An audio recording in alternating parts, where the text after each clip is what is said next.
Tahu aja. Baik rekan-rekan sekalian,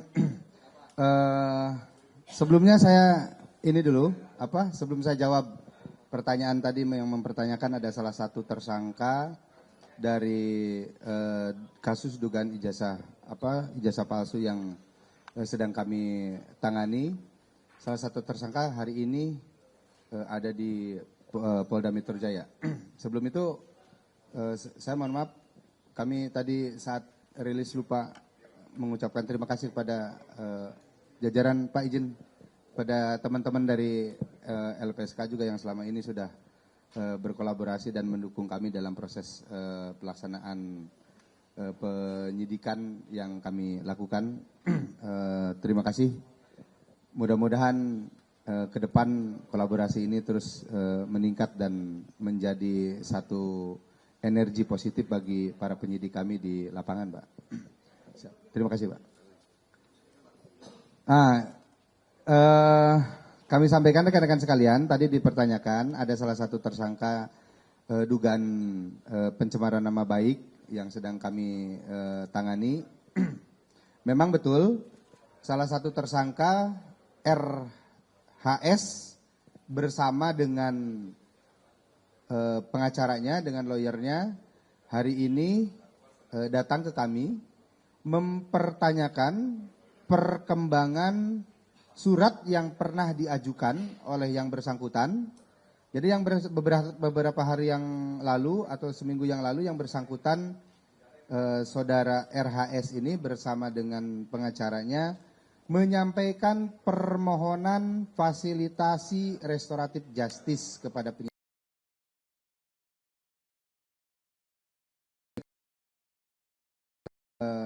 Sudah melakukan upaya dan sedang melakukan upaya untuk memfasilitasi permohonan yang disampaikan oleh tersangka RHS. Dan hari ini saudara RHS bersama dengan lawyernya datang ke kami untuk menanyakan perkembangan permohonan restoratif justice yang diajukan oleh saudara RHS dengan kesadarannya. Kalau rekan-rekan ingin mempertanyakan lebih jelas atau lebih luas, ya kami persilahkan kepada untuk mempertanyakan kepada yang bersangkutan langsung, ya, karena masih ada di Polda Metro. Saya kira itu ya rekan-rekan.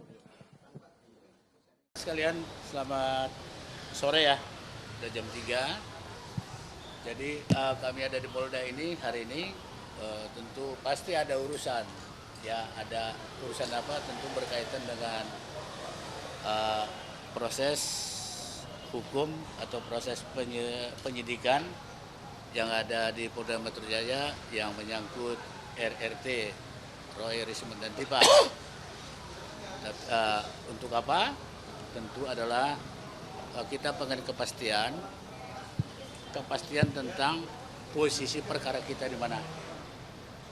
Ada kabar bahwa ada P19, apakah sudah kembali ke kejaksaan lagi, itu hal yang kami pertanyakan atau kami konfirmasi. Jadi intinya ada 4 ya, ada 4 hal.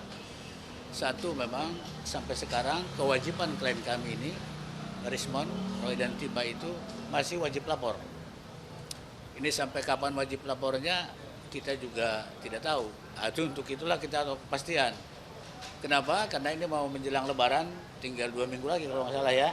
Jadi kalau nanti tiba-tiba RRT ini khususnya Risman ini mau pulang kampung ke Bali, ternyata wajib lapornya tidak dilaksanakan, nanti takutnya kena aturan. Kedua, mengenai ahli yang kita ajukan selama ini, tambahan ahli gelombang ketiga itu juga belum diproses. Nah kemudian masalah proses selanjutnya seperti apa? Perlu rekan-rekan ketahui bahwa proses hukum jelas terbuka sekarang. Ya kalau masuk berlanjut terus sampai ke pengadilan, tentu itu kita juga waspadai. Waspadai berarti bukan kita takutin, itulah proses yang ada. Nah kemudian ada lagi sesuai KUHP baru timbul ada juga upaya mekanisme restoratif justice. Nah 4 hal ini kawan-kawan atau rekan-rekan sekalian perlu kami cermati, berhubung karena mau libur dan mau kegiatan kita bisa cuti massal, lebaran dan sebagainya gitu loh. Jadi dari sekarang kita perlu tahu posisi, jangan sampai nanti kita ternyata melanggar aturan yang ada gitu loh. Jadi kembali saya katakan tujuan kami ke sini adalah satu, wajib lapor. Itu wajib dilakukan oleh rekan Rismon, dan untuk wajib lapor ini sangat tertib ya. Jadi tidak ada kosongnya. Jadi tidak ada madolnya kalau bahasa SD dulu. Kedua, tentang ahli atau saksi yang kita ajukan seperti apa. Kemudian yang keempat adalah proses selanjutnya seperti apa. Dan kita justru saja, saya kuasa hukum dari Rismon Hasio Walansia Nipar ini tidak tahu persis seperti apa itu bentuknya. Kemudian apakah ada restoratif justice untuk itu? Nah itu pun kita sikapi semua.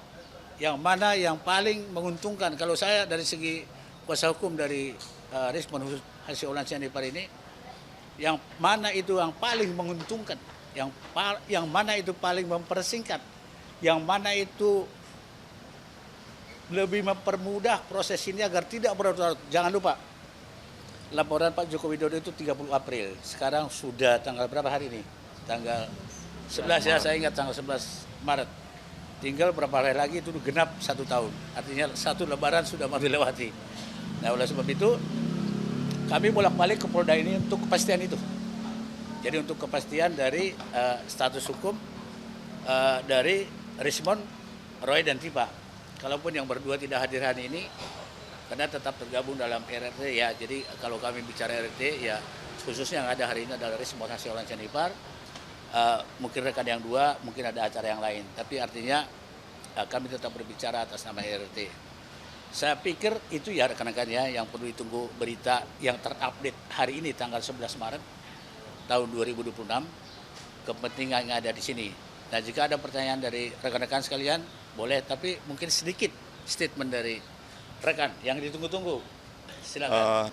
Ingin mengupdate karena penelitian itu bersifat ongoing dan tidak final, maka saya mengupdate ya hal-hal yang sangat vital dan penting ya kepada penyidik terkait dengan temuan-temuan saya yang baru.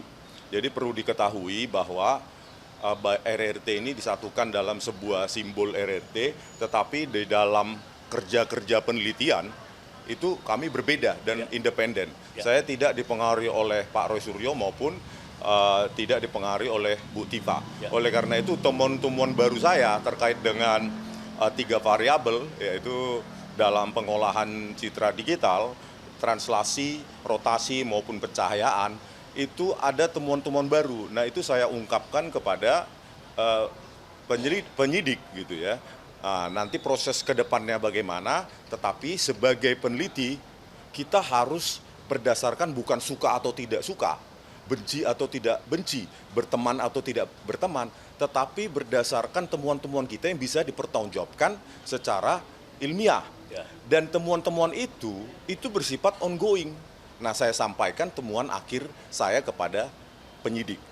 Nah, apapun pertimbangan penyidik terkait temuan saya itu, nanti ya biarkan proses lebih lanjut begitu. Jadi oleh karena itu, ya temuan-temuan saya itu akan saya pertanggungjawabkan di depan publik. Dan sekali lagi, ini bukan masalah suka atau tidak suka, benci atau tidak benci. Ini adalah tentang kerja ilmiah. Dan seorang peneliti atau pekerja ilmiah itu harus berdasarkan temuannya, bukan karena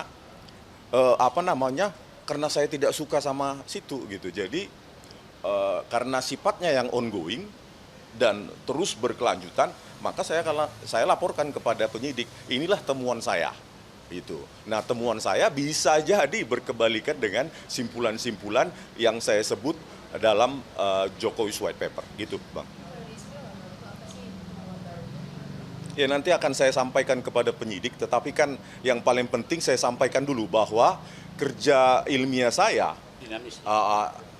dengan metodologi yang sama yang saya tuliskan di dalam Jokowi's White Paper itu, tetapi dengan memasukkan variabel tadi itu, 3 variabel tadi itu, translasi, rotasi, dan pencahayaan, ternyata menghasilkan hasil yang berbeda. Nah, itu bisa saya pertanggungjawabkan karena memang metodologi yang sama juga saya gunakan di dalam buku Jokowi's White Paper. meskipun ya ada treatment, ada perlakuan, ada variabel yang menyimpulkan yang berbeda, begitu. Bang, artinya kan ini udah mengajukan, berarti Bang Rismon ini udah mengajukan restoratif justice ya Bang ya?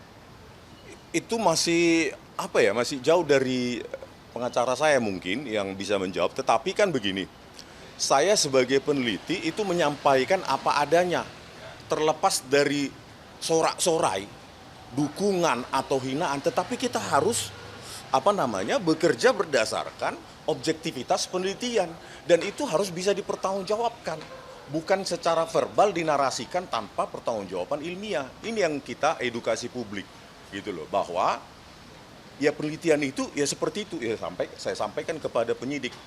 Peluang tentang RJ atau proses yang lain mungkin dijawab oleh Bang Jahmada Girsang.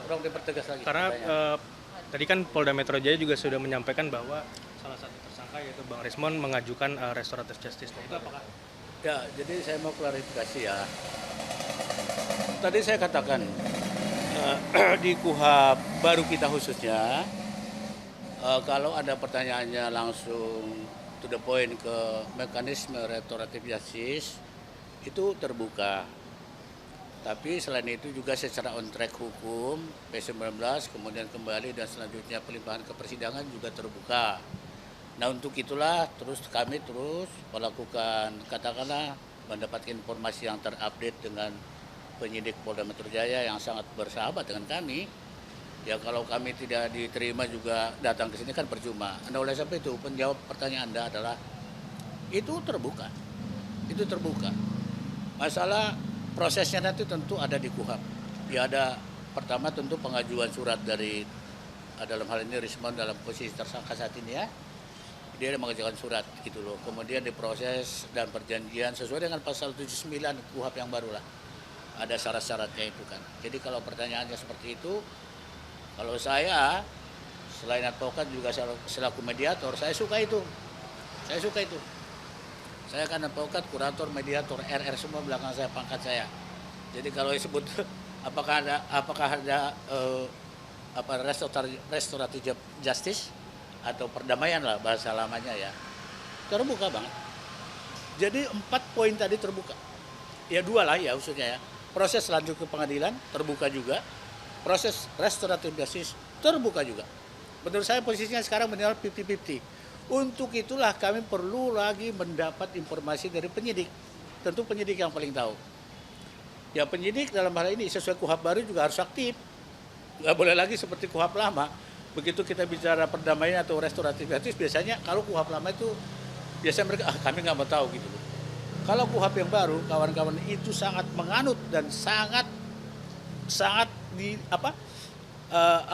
diwarnai oleh adanya restoratif justice. Untuk itu kami pengen tahu kemana arahnya.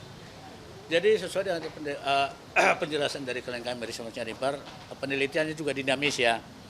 Jadi perkembangannya terus ada terus, tidak kaku karena penelitian itu tidak kaku. Sama dengan hukum juga positif. Jadi kalau ada perkembangan baru, mari yang mana yang terbaik. Statement saya yang mana yang terbaik itu yang kita pilih. Kita nggak mau menyusahkan citizen, kita nggak mau menyusahkan siapapun masyarakat, pencinta kita, pendukung kita selama ini. Pendukung atau tidak pendukung, kita tidak mau susahkan. Kita mau sederhanakan aja. Begitu, saya selaku advokat, ya selaku mediator, selaku pendamai lah gitu. Saya sambut jika ada hal seperti itu. Kalau Anda tahu lebih jelas juga tentang itu, boleh Anda tanya saya gitu loh. Apakah gimana gitu loh. Kita terbuka, sangat terbuka. Kami sangat terbuka. Dan penyidik terbuka ya terhadap kajian-kajian ilmiah saya yang baru. Jadi mereka juga punya ahli, ya mungkin ahli independen atau ahli kepolisian, dan saya sampaikan ya temuan baru saya berdasarkan kajian saya. Kenapa? Apa yang missing dari yang sebelumnya? Gitu. Apa yang missing? Jadi kita harus tadi itu jangan hanya karena kita disoraki, didukung, tetapi kita buta terhadap objektivitas penelitian. Nah di situ saya merasa lega. Ya, merasa lega bahwa saya menyampaikan apa yang menurut saya berbasis objektivitas penelitian, begitu ya, Bang. Ada lagi? Itu aja ya. Terima kasih. Cukup ya? Oke. Makasih ya rekan-rekan yang menunggu.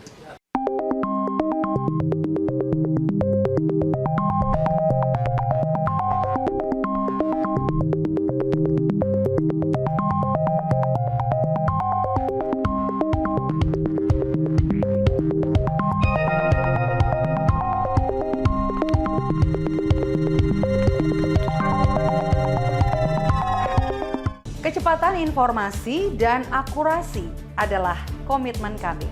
Satu langkah lebih dekat, satu langkah lebih terpercaya.